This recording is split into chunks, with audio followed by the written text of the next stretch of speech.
After a failed attempt in 2024, when ferry strikes from Quebec forced us to turn back, this year we set out with unfinished business. On July 25, 2025, the mission was clear: complete the Trans-Labrador Highway once and for all.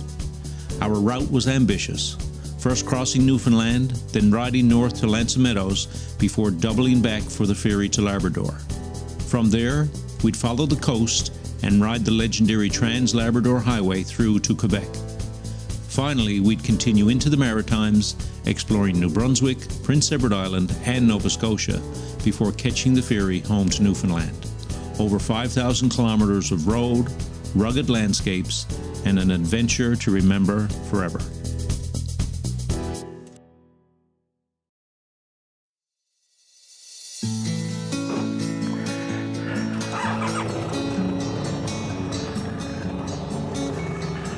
After 2 relaxing days and nights in Charlottetown and an early breakfast at the hotel, we packed up the gear, checked the bikes, and rolled out into a warm, sunny morning.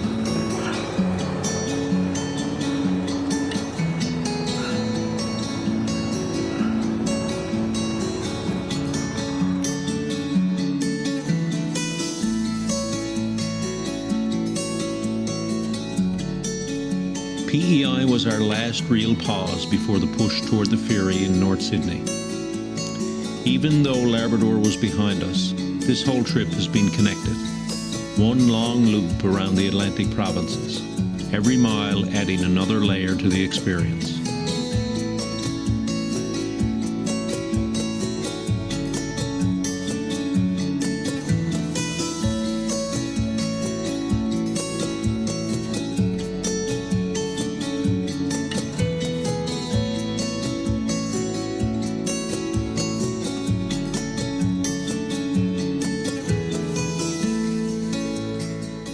Being away for this long gives you perspective.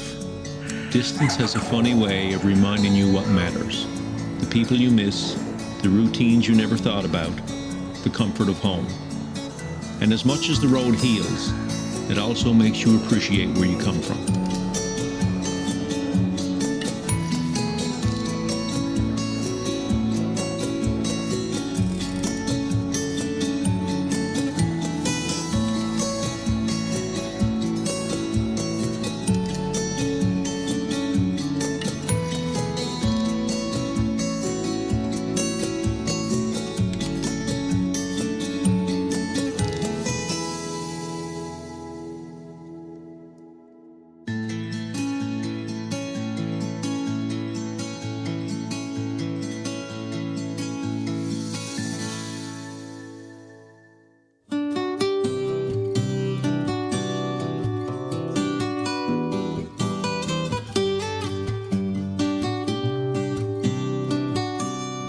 By 9 a.m. we were back on the road, heading south toward Wood Islands to catch the 10:30 ferry to Nova Scotia.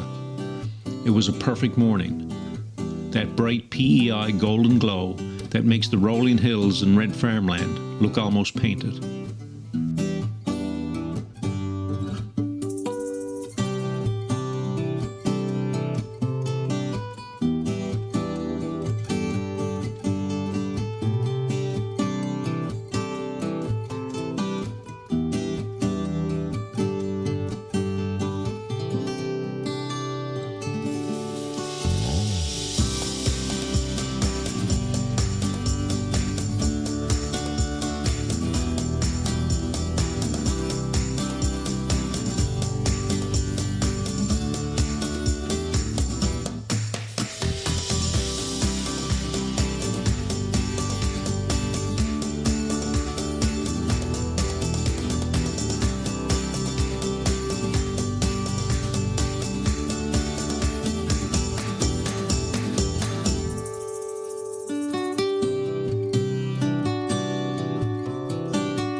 The ride to the ferry was calm and beautiful.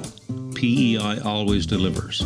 Long open stretches, tidy farmsteads, and that iconic red soil.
Leaving the island felt more than just crossing a border.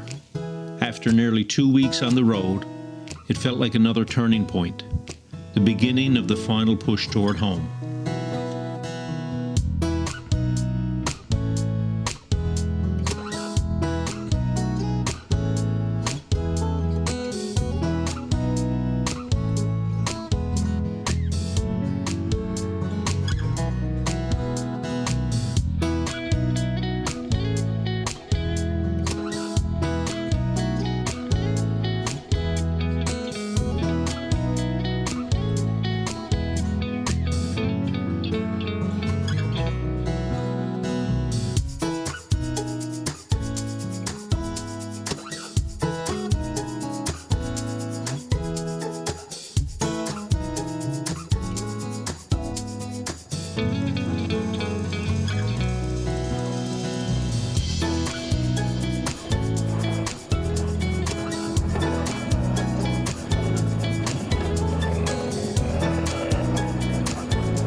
As we rolled into the Wood Islands ferry terminal, we had a few minutes to stretch and chat with fellow riders. It's funny how quickly conversations start between bikers. No introductions needed, just stories ready to be shared. There's an unspoken bond out here, and everyone seems eager to compare notes from the road.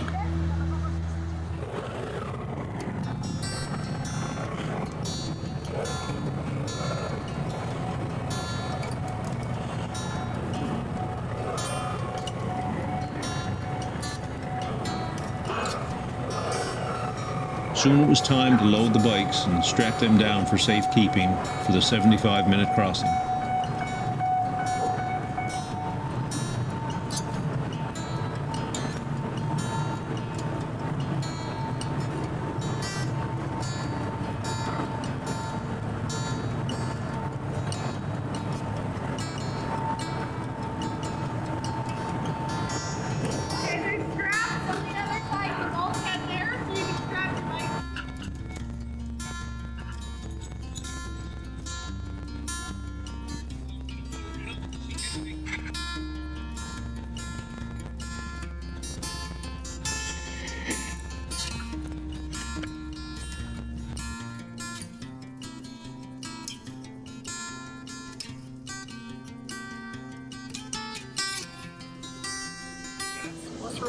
Once the ferry pulled away, we headed topside. The Northumberland Strait was smooth, the air was warm, and the deck was full of travelers soaking in the view.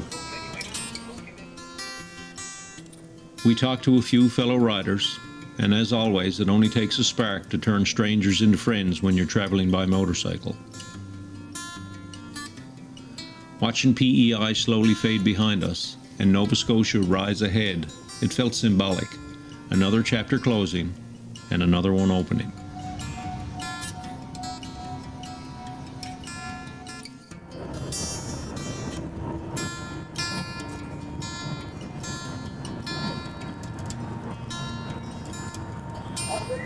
You too. Just before we rode off the ferry, one of the riders we'd been chatting with leaned over and wished us safe travels.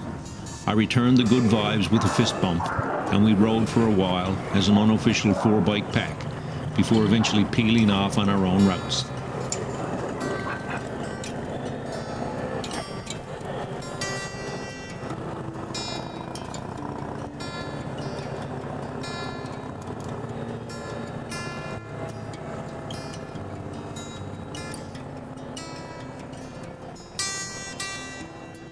The ride through Pictou County was scenic and quiet. Gently curvy roads and small communities. The kind of maritime charm that always makes you feel welcome.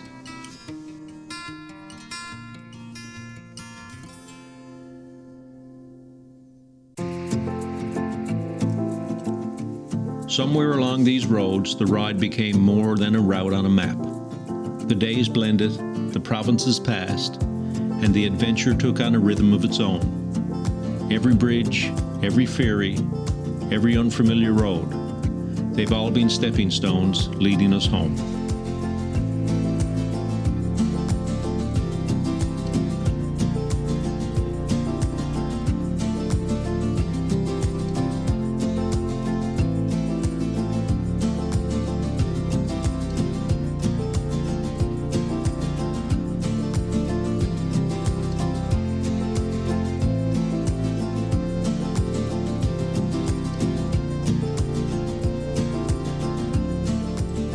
At this point in the trip, both of us looked like we'd been overcooked and tumble-dried. But hey, that's adventure. If you finish a bike trip looking fresh, you didn't do it right.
At this point in the trip, the excitement of the road blends with the pull of home. After nearly 2 weeks away, I was starting to look forward to seeing my wife again, that final motivation to carry us the last few miles.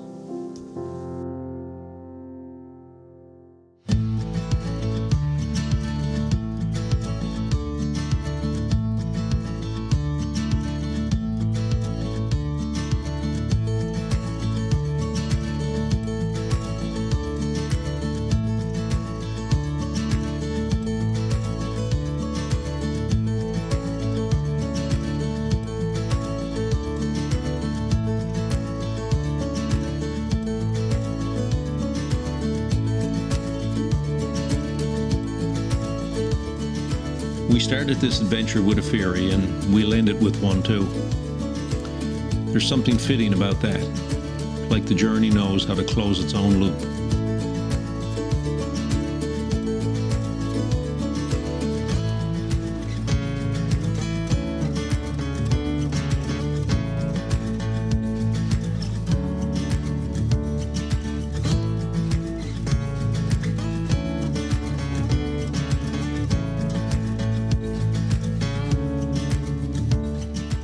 "13 days of riding through 4 provinces, ferries, dirt roads, bridges, and long stretches of nothing. And here we were, at the edge of the final crossing.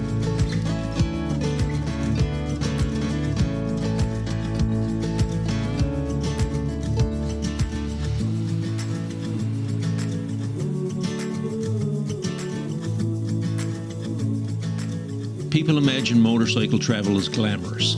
In reality, it's helmet hair, bog-covered jackets, and the constant search for a bathroom that doesn't require you buying a donut. Some people meditate, some hit the gym. For me, it's the road. There's something about long miles, open air, and the hum of the engine that clears the mind in a way nothing else can. This trip has been therapy in its purest form.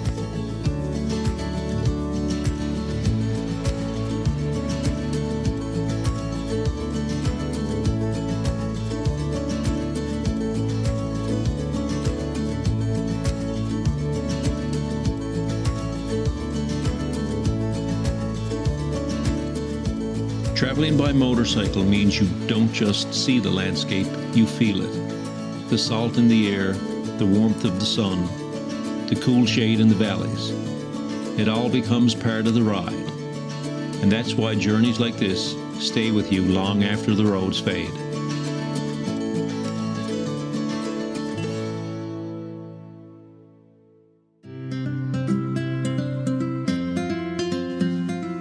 "13 days on the road changes you, not in dramatic ways, but in small ones. Your pace slows, your head clears, and you start to appreciate the simple things. Good weather, good roads, and good company.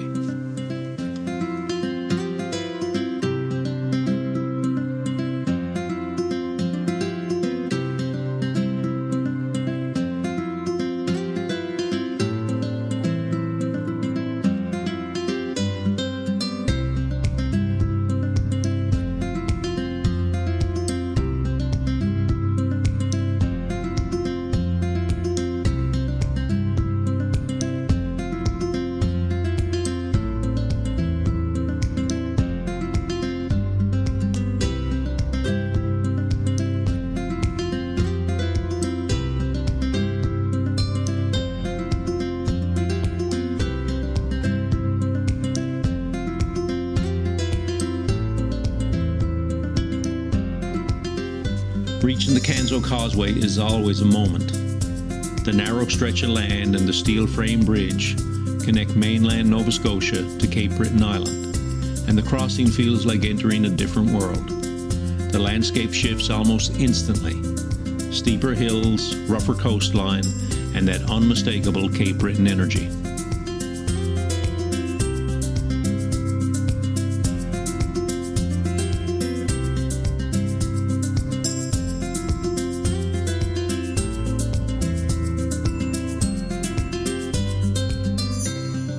Cape Breton is gorgeous, but some of those hills will have you questioning your life choices.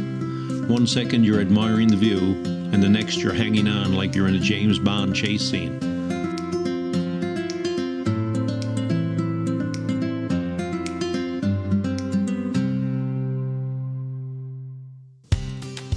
From there, the ride toward North Sydney was smooth and picture perfect. We didn't take the Cabot Trail this year, but we've done it both clockwise and counterclockwise in the past. But even without it, Cape Breton is full of incredible riding.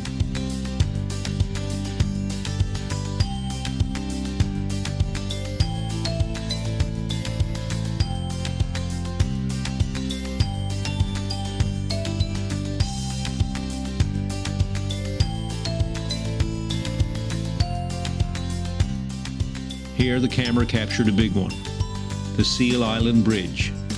Steel arches rising over the Labrador Lakes, one of the longest spans in the province, and an iconic piece of Cape Breton's coastal identity.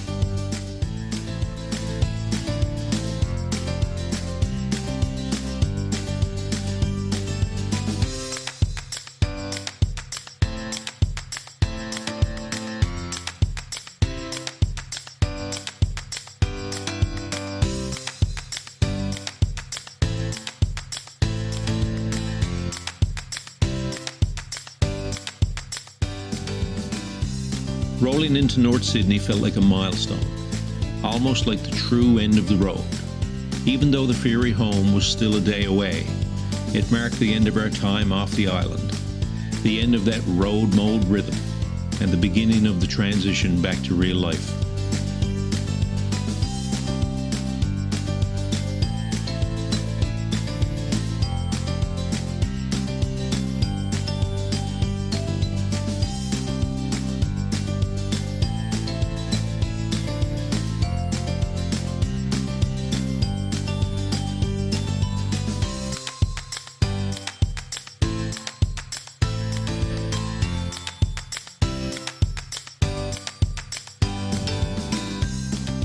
There's always that moment in a trip when you realize you're closer to the finish than the beginning. And for me, that moment hit as we checked into the hotel.